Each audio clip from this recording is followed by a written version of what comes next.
రోజుల్లో మెట్రో పిల్లర్లకు ఢీకొట్టి ముగ్గురు చనిపోగా ఒకరు గాయపడ్డారు. మెట్రో పిల్లర్లకు వాహనాలు ఎందుకిలా ఢీకొడుతున్నాయి? ఈ తప్పు మెట్రో పిల్లర్లదా లేక డ్రైవర్లదా? దీనంతటికీ కారణం ఏంటి? మా ప్రతినిధి రాధాకృష్ణ గ్రౌండ్ రిపోర్ట్. హైదరాబాద్కు మెట్రో మణిహారం. ఎంతో ప్రతిష్టాత్మకంగా మెట్రో నిర్మాణం కొనసాగుతుంది. ఇప్పటికే కొన్ని ప్రాంతాల్లో మెట్రో నిర్మాణం కూడా పూర్తయిపోయింది. ఇంకా ప్రారంభం కానీ ఈ మెట్రో ఇప్పుడు ప్రమాదాల బారిన పడుతుంది. వాహనదారుల నిర్లక్ష్యం, ర్యాష్ డ్రైవింగ్తో మెట్రో పిల్లర్లకు ముప్పు వాటిల్లింది. వరుసగా జరిగిన 3 సంఘటనలు మెట్రో పిల్లర్ల ముప్పు ఏ విధంగా ఉందో తెలియజేస్తుంది. అసలు వాహనదారులు మెట్రో పిల్లర్లను ఢీకొట్టడానికి గల కారణాలేంటి? ప్రమాదాలు ఏ విధంగా జరుగుతున్నాయి? అదే ఇవాళ గ్రౌండ్ రిపోర్ట్.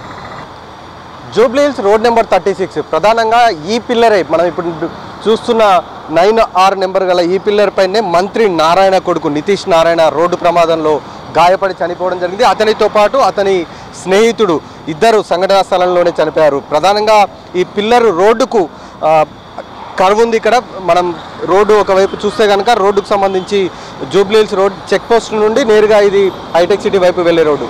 టర్నింగ్ ఉండడం, ఒక్కసారిగా వెహికల్ మితిమీరిన స్పీడ్ వేగంతో ఉండడం, ఆ తర్వాత నేరుగా వచ్చి పిల్లర్ను ఢీకొట్టడం జరిగింది. ఈ పిల్లర్కు సంబంధించి ముందు పిల్లర్కి రక్షణగా ఏర్పాటు చేసిన గోడ మాత్రమే డ్యామేజ్ కావడం జరిగింది, కానీ పిల్లర్కి మాత్రం ఏం కాలేదు. ఇప్పుడు మీరు చూస్తున్న ఈ పిల్లర్కి మధ్యలో ఏర్పాటు చేసిన ఫుట్పాత్ ఏదైతే డివైడర్ను ఏర్పాటు చేశారో ఈ డివైడర్ ఇంత ముందుకు లేదు. ప్రమాదం జరిగిన తర్వాతనే ఈ డివైడర్ను ఏర్పాటు చేయడం జరిగింది. ఒకవేళ ఈ డివైడర్ కనుక ఆ రోజు కనుక ఏర్పాటు చేస్తుంటే బండి పిల్లర్ని కాకుండా పక్కకు వెళ్ళి ఉండేది. లేకపోవడం వల్ల నేరుగా వచ్చి పిల్లర్ని ఢీకొట్టడం జరిగింది. ఈ సంఘటనలో నితీష్ నారాయణతో పాటు అతని స్నేహితుడు చనిపోవడం జరిగింది. ప్రస్తుతం మనం చూస్తున్న ఈ రేడియం స్టిక్కర్లు కూడా ఇంత ముందుకు ఈ రేడియం స్టిక్కర్స్ అనేవి లేవు. ఇప్పుడు ప్రమాదం జరిగిన తర్వాత మెట్రో పిల్లర్లకి రేడియం స్టిక్కర్లను ఏర్పాటు చేయడం జరిగింది అధికారులు. ఒకవేళ ఆ రోజు ప్రమాదం జరిగిన రోజు ఇలాంటి రేడియం స్టిక్కర్లు ఉన్నా కొంతవరకు అప్రమత్తం అయ్యేవాళ్ళు. ఇప్పుడు వరుసగా జరిగిన 3 సంఘటనలను ఎక్కడ కూడా పిల్లర్లకు రేడియం లైట్లు అనేవి లేవు. దీంతో ప్రమాదాలు ఎక్కువగా జరుగుతున్నాయి. అలాగే రోడ్డుకు ఆనుకొని ఉండడం, తర్వాత డివైడర్లని కొంత లేకపోవడం ద్వారా పిల్లర్కి మధ్య డివైడర్లు లేకపోవడం, అలాగే ఉన్న డివైడర్లు కూడా చాలా తక్కువ హైట్లో ఉండడం, దీంతో ప్రమాదాలు ఎక్కువగా జరుగుతున్నాయి. ఇలాంటి ప్రమాదాలకు కారణం మాత్రం డివైడర్లు లేకపోవడం అనేది మనకు చాలా స్పష్టంగా తెలుస్తుంది. అలాగే మితిమీరిన వేగము, తర్వాత నిర్లక్ష్యపు డ్రైవింగ్ కూడా ఈ ప్రమాదానికి కారణంగా మనకు చాలా స్పష్టంగా తెలుస్తుంది. ఇది జూబ్లీ హిల్స్లో మంత్రి నారాయణ కుమారుడు నితీష్ నారాయణ చనిపోయిన సంఘటన, యాక్సిడెంట్కు జరిగిన సంఘటన స్థలం వద్ద ఉన్న పిల్లర్ పరిస్థితి.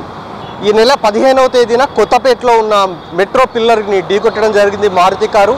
కార్పొరేట్ విభాగంలో పోలీస్ డిపార్ట్మెంట్లోని కార్పొరేట్ విభాగంలో సిఐగా పనిచేస్తున్న వెంకటేశ్వరరావు ఇప్పుడు మనం చూస్తున్న ఈ పిల్లర్ని తన మారుతి 800 కార్తో ఢీకొట్టడం జరిగింది. బస్సును తప్పించబోయాడు. తెల్లవారుజామున 6 గంటల ప్రాంతంలో 15వ తేదీన అతను ఆఫీస్కి వెళ్తున్నాడు.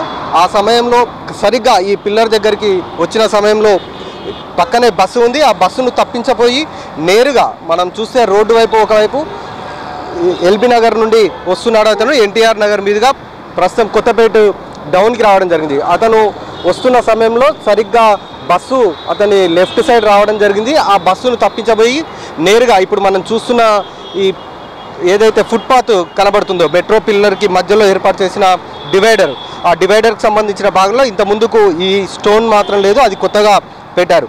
అది లేకపోవడం నేరుగా వచ్చి అతను ఆ డివైడర్ మీదకి వెళ్ళి ఈ పిల్లర్ను ఢీకొట్టడం జరిగింది. ఈ సంఘటనలో పిల్లర్కు మాత్రం ఎలాంటి డ్యామేజ్ కాలేదు, కానీ కారు పూర్తిగా డ్యామేజ్ అయిపోయింది. ముందు భాగం నేరుగా అతను వచ్చి పిల్లర్కే ఢీకొట్టాడు కాబట్టి ఆ ముందు భాగం పూర్తిగా డ్యామేజ్ అయిపోయింది. అలాగే కారులో ఉన్న వెంకటేశ్వరరావు కూడా తీవ్ర గాయాలు కావడం జరిగింది. ఇలాంటి ఘటనకు కొంత మితిమీరిన వేగం కూడా కారణంగా కూడా కనబడుతుంది. అలాగే మెట్రో పిల్లర్ని అంచనా వేయలేకపోవడం, ఒకవైపు మెట్రో పిల్లర్కి ఢీకొట్టకుండా ఉండేందుకు అవసరమైన సుమారు ఫీటున్నరకు పైగా కూడా ఫుట్పాత్ను ఏర్పాటు చేస్తున్నారు, డివైడర్ని ఏర్పాటు చేస్తున్నారు. అయినా కానీ వాహనదారులు నేరుగా వచ్చి మెట్రో పిల్లర్లనే ఢీకొడుతున్నారు. ఇది కొత్తపేటలో ఈ నెల 15న జరిగింది. ప్రస్తుతం మనం ఎల్బీ నగర్లో ఉన్నాం. తెల్లవారుజామున జరిగిన రోడ్డు ప్రమాదం పిల్లర్ని పూర్తిగా డ్యామేజ్ చేసింది. ప్రస్తుతం మనం చూస్తే విజువల్స్లో డీసీఎం ఎదురుగా కట్టెల వాహనంతో వస్తున్న డీసీఎం ఇది డివైడర్ పైకి ఎక్కింది. సుమారు ఫీటున్నరకు పైగా కూడా డివైడర్ ఉంది. ఆ హైట్ లారీ డీసీఎంకు సంబంధించిన టైరు అచ్చు కూడా మనం చూడవచ్చు. డీసీఎం వాహనం పైకెక్కింది. ఆ తర్వాత డ్రైవర్ ఒక్కసారిగా నేరుగా తీసుకొని వెళ్ళి పిల్లర్కు ఢీ కొట్టడం జరిగింది. ఈ సంఘటనలో డ్రైవర్ అక్కడికక్కడే చనిపోయాడు. పిల్లర్కి కూడా ముందు భాగం పూర్తిగా డ్యామేజ్ అయింది. కట్టెలు లోడ్ తోటి వస్తుంది. మితిమీరిన వేగమే దీనికి ప్రధాన కారణం. అలాగే డ్రైవర్ నిద్రమత్తులో ఉండడం దీనికి ప్రధాన కారణంగా మనకు తెలుస్తుంది. మనకు ఒకవేళ ఒకసారి విజువల్స్లో చూస్తే మనకు స్పష్టంగా తెలుస్తుంది పిల్లర్ డ్యామేజ్ ఎంతవరకు అయిందో. పిల్లర్కు సంబంధించిన భాగం ఈ రైట్ సైడ్ భాగం పూర్తిగా డ్యామేజ్ అయిపోయింది. ఒక్కసారిగా డీసీఎం దీన్ని ఢీ కొట్టడం ద్వారా ఆ వేగానికి పిల్లర్ మొత్తం కూడా డ్యామేజ్ అయిన విజువల్స్ మనం చూస్తూ ఉన్నాం. రైట్ సైడ్లో ఉన్న వాహనం ఇది డీసీఎం వాహనం ఒక్కసారిగా మితిమీరిన వేగంతో వచ్చి ఫుట్పాత్ పైకి ఎక్కింది.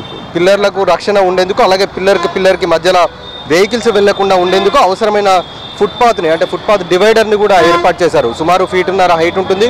అయినా కానీ ఆ ఫుట్పాత్ పైకి గోడ పైకి ఎక్కించి డ్రైవరు ఈ పిల్లర్ని ఢీ కొట్టడం జరిగింది. అంటే అతను ఎంత స్పీడ్ ఉన్నాడో మనకు అర్థమవుతుంది. ఈ ప్రమాదంలో డ్రైవరు చనిపోవడం జరిగింది. తర్వాత పిల్లర్కు సంబంధించిన డ్యామేజ్ను కూడా మనం చూడవచ్చు. ఎంతో ప్రతిష్టాత్మకంగా చాలా కట్టుదిట్టంగా పిల్లర్ల నిర్మాణం చేపడుతున్నారు. అలాగే మెయిన్ పిల్లర్కి ఏదైనా ఇలాంటి ప్రమాదం జరిగినప్పుడు మెయిన్ పిల్లర్కి డ్యామేజ్ కాకుండా ఉండేందుకు ఆ పిల్లర్ చుట్టుపక్కల సుమారు 4 ఫీట్ల హైట్లో ఈ గోడను కూడా ఒకటి నిర్మించారు. ఇది కూడా చాలా స్టాండర్డ్గా నిర్మించడం జరిగింది. ఒకవేళ ఏదైనా వాహనం ఢీ కొట్టినా కూడా మెయిన్ పిల్లర్కు ప్రమాదం కాకుండా మెయిన్ పిల్లర్ నుండి ట్రాక్ వరకు ప్రమాదం కాకుండా ఉండేందుకు కూడా దీన్ని నిర్మించడం జరిగింది. ఈ డీసీఎం వాహనం ఢీ కొట్టిన ఈ సంఘటనలో గోడ మాత్రమే ప్రస్తుతం డ్యామేజ్ అయింది. పేజ్ పిల్లర్కి మాత్రం ఎలాంటి డ్యామేజ్ కాలేదు. ఒకవేళ ఈ గోడ కనుక లేకపోయి ఉంటే మాత్రం ప్రమాదం నేరుగా పిల్లర్కు జరిగి ఉండేది. ఈ డీసీఎం ఇలాంటి వాహనం డీసీఎం లాంటి హెవీ లోడ్తో ఉన్న వాహనం ఢీ కొట్టడం ద్వారా ప్రస్తుతం కంపౌండ్ గోడకు నిర్మించిన పిల్లర్కి నిర్మించిన గోడ మాత్రం ప్రస్తుతం కూలిపోయిన సంఘటన చోటు చేసుకోవడం జరిగింది. చూశారుగా మెట్రో పిల్లర్ల పరిస్థితి ఏ విధంగా ఉందో. ఇప్పటికైనా మెట్రో పిల్లర్ల రక్షణకు అధికారులు తక్షణమే చర్యలు చేపట్టాలి. లేకపోతే ఏదైనా భారీ వాహనం పిల్లర్ని ఢీ కొడితే ఏకంగా మెట్రో ట్రాక్కే ఇబ్బందికర పరిస్థితులు చోటు చేసే అవకాశం ఉంది. కెమెరామెన్ యాదగిరితో రాధాకృష్ణ, NTV, హైదరాబాద్.